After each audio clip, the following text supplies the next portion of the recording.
700 WLW, it's the Rocky Boiman Show. So I think a lot of you will agree with me when I say, our colleges just aren't what they used to be.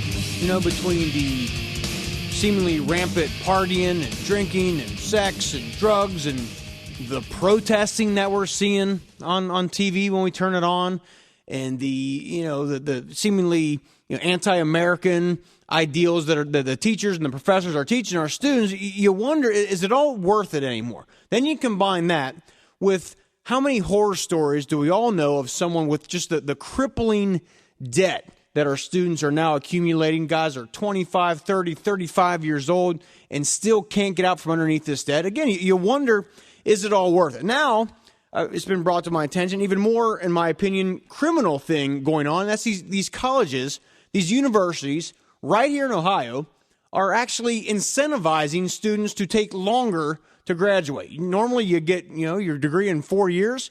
You work hard, get the knowledge and the degree that you need, and you move on with life. Well, these administrators of these colleges and these counselors are incentivizing students to draw that out. Instead of 4 years, now it takes 6 years. Why? Well, it's because of the money. Okay, and joining us right now are a couple research associates at the Center for College Affordability and Productivity, Sam Kissinger and David Holman. Guys, welcome to the program. How are you?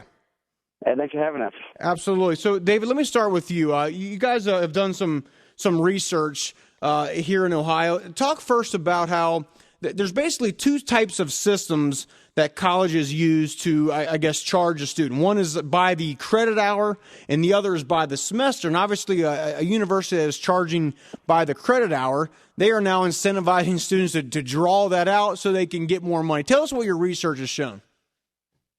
Yeah. So we wanted to see how students at credit hour schools, how that affects how many hours they take versus at a school where you can take, as many hours as you want to pay that one-time fee. And what we found is 51% of students at credit hour schools do not take enough hours to pace themselves for a 4-year graduation. So, in turn, they're not taking 15 hours or more, the average you need per semester to graduate. That's the majority. Right. So again, a lot of the schools, again, you need 15 hours or 15 credit hours per semester. And if you do that by 4 years, you should be able to get your degree and move on. But a lot of colleges are not doing that. What are some of the colleges that have that model of by the credit hour instead of by the semester? Either one of you. Well, for a while, there were a decent amount of Ohio schools where they would kind of match it in, you would pay your tuition, and you would get 12 hours, get some hours added into that. And then they would cut you off at a certain amount that was pretty low for a typical student. In those schools, mostly Toledo, Penn State, Akron, and Youngstown State, they were cutting you off at 16 credit hours. And their fees were not very cheap either, particularly at Penn State under that system. For your 17th hour, you had to pay $456.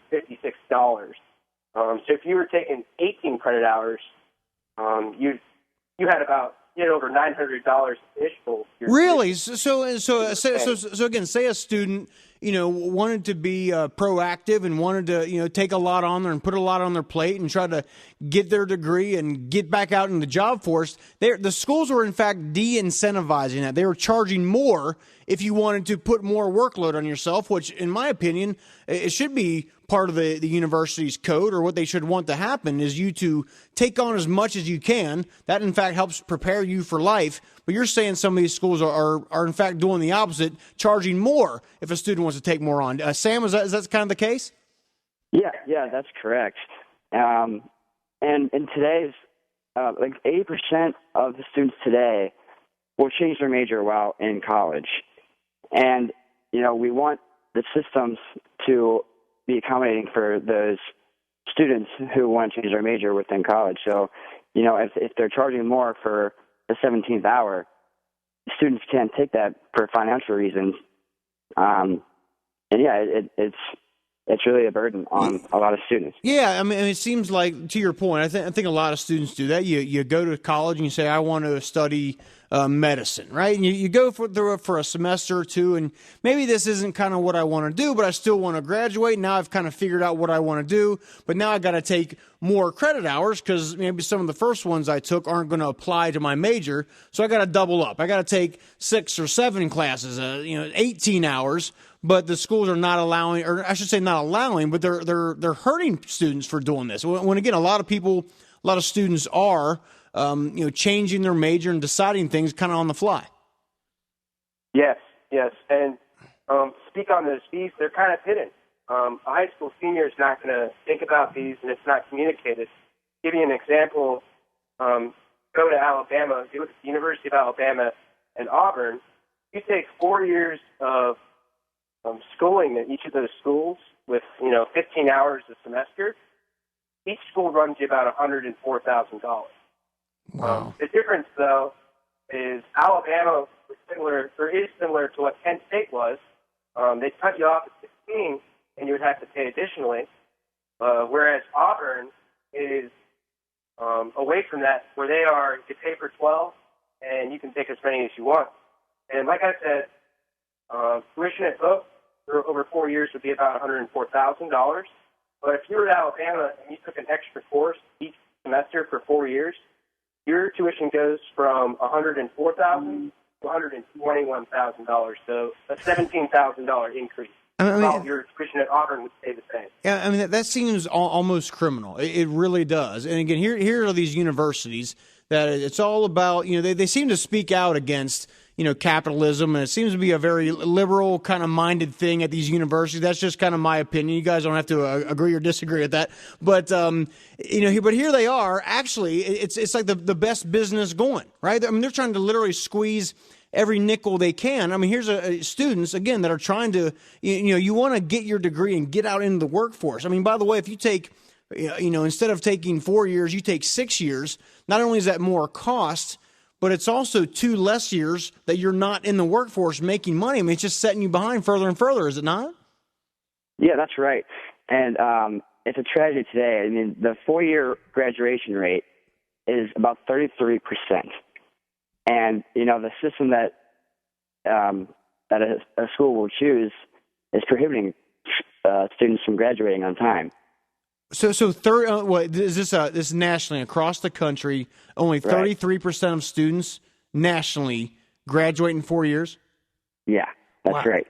Guys, and none was better for 6 years. Yeah, guys. Let me ask you this: I mean, how much, in your opinion, is obviously? I mean, some of course, a lot of this is on the burden of the schools, and they shouldn't be doing this. They shouldn't be harming kids and de-incentivizing them from getting their degree in 4 years or so. But also, I mean, the students themselves, right? I mean, shouldn't they take on some of this responsibility? That I would think that if my parents were paying for my schooling, which mine didn't, but they would say, hey, if you don't, I'm going to give you X amount of dollars to get your degree. And if you want to slack and you want to take more time to get your degree, then it's coming out of your pocket. But it seems not to be the case, does it? Yeah, I mean, I would say it's a 50%, 50-50 split. Because with these loans and how much college is, these students, they're not paying for it necessarily right now, some of them, especially if they're getting financial assistance from their parents. They're not really factoring in how much their education is costing them. Yeah, I mean, how old are you guys? You guys are younger, right? You guys are just out of college, correct? 21. 21. So, yeah, I mean, how many of your classmates or folks that you know that are still, maybe yourselves, are still just having a lot of trouble getting out from underneath this debt? And now it seems to be even worse that colleges are trying to get. And I've been there, guys. I mean, I had counselors even when I was at Notre Dame in the late 90s saying, "Oh, if you want to take 6 years to that's fine. That's no problem at all." Well, of course, it's no problem at all because it's bringing in a lot of money. But how many of your classmates and people are really hamstrung by the amount of debt they have? Yeah, I mean, a good amount. And, it's kind of interesting I have a friend at Penn State where he was under that, under that 16 credit hour cap, and he's graduating on time, and he says he's going to have a problem on commencement because all his friends are sticking around for 5th year, and getting that 5th year debt. Right. So all the friends and people he came in with are not going to be graduating with him because they either slacked or they listened to their advisors who told them to just take another year to graduate, right? Yeah. Sam Kissinger and David Holman, a couple of research associates at the Center for College Affordability and Productivity, join us on the program. What is the state? Let's take the state of Ohio. What have they done? Have anybody in the government stepped in and recognized this problem, or is this just something you guys have kind of uncovered and no one's really doing anything about it yet? Yeah. Well, we started our research last November, so November of 2014, and we never really had any contacts with the Ohio Department of Higher Education. I don't know if they saw any articles that we put out, but this summer, when they approved their new 2-year budget plan, they made it part of their plan where each school had to increase their cap to 18. So they definitely were aware of it. What's interesting is after they initiated that, Akron took some heat because they tried to implement a $50 per credit hour fee for junior and senior level courses. And what's interesting about that is part of the 2-year budget plan was tuition had to be frozen. So Akron needed a way to make up for lost fees because Akron was like 10. They cut you off at 16 at the time, and you had to pay additionally to take more hours. And to make up for some of that lost revenue, if you said, they tried to implement this 50-hour per fee. So if you were a junior or a senior at Akron, instead of your tuition being frozen, you're actually going to see about a $600 tuition hike. I mean, again, as I said to start the show, it seems criminal to do that. You know what I mean? I would think if I was a university, it's supposed to be in the spirit of educating our youth, and you want high graduation rates and this and that, but in fact, it seems to be the opposite, does it not? Yeah, it's such a simple thing, too. And we've noticed when we were collecting this data for our research that the students will respond to these caps. So, for example, Ohio University, where David and I go, their system is you can take as many as 20 credit hours and pay the same rate, whereas at OSU and everywhere else around Ohio, it's typically stops at 18. And what we found is that there's about 25,000 less undergraduates at Ohio University, but we found that there are 3 times more students at Ohio taking more than 18 credit hours than OSU. Really? Okay. Well, I guess at least the word is getting out. Folks or guys listening, I appreciate your time here and obviously great work in uncovering this. If people want to find out more about this or read more about it, where can they go? Yeah, they can email us if they have any inquiries. We're looking for a study to be published come at the end of March. Okay. And we actually do the Forbes annual college rankings at the Center for College Affordability and Productivity, so a lot of it will be covered with Forbes.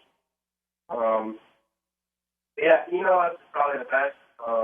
Okay. Well, yeah. Our email online at the Center for College Affordability and Productivity. Okay, gotcha. We'll send folks to your site there and look forward to the article come up here in March. Guys, listen, appreciate your time. Great work, and we'll talk again soon, okay? Thanks for having us. Yep, thanks a lot. Again, Sam Kissinger, David Holman, a couple of research associates at the Center for College Affordability and Productivity. I think this, I don't know, I think this is a fascinating phenomenon that's going out there. I just think that, I guess I'm come from the school of, these universities, it's all supposed to be in the spirit of teaching our youth. Right, but then they always talk about the evils of capitalism and on these college, but they're the worst. They're doing, again, they're squeezing every last drop of blood out of these students They don't care if they're crippling them with debt. They don't care if they're charging them extra when they're trying to do the right thing and get their degree and graduate on time and get out in the workforce. It's all a big shame. I mean, how else are they going to pay for the huge pensions that a lot of these teachers have? 513-749-7000, pound 700 AT&T, 1-800-BIG ONE. If this is happening to you, or you've had this experience where you're in college and your advisors, your counselors, the school in general are kind of giving you the message to just draw it out a little bit. You don't have to worry about it. Just if you have to take 5 years, if you have to take 6 years, no big deal at all. I seem to hear it more and more, especially of late. All right, we're going to take a break. Back with more 700 WLW.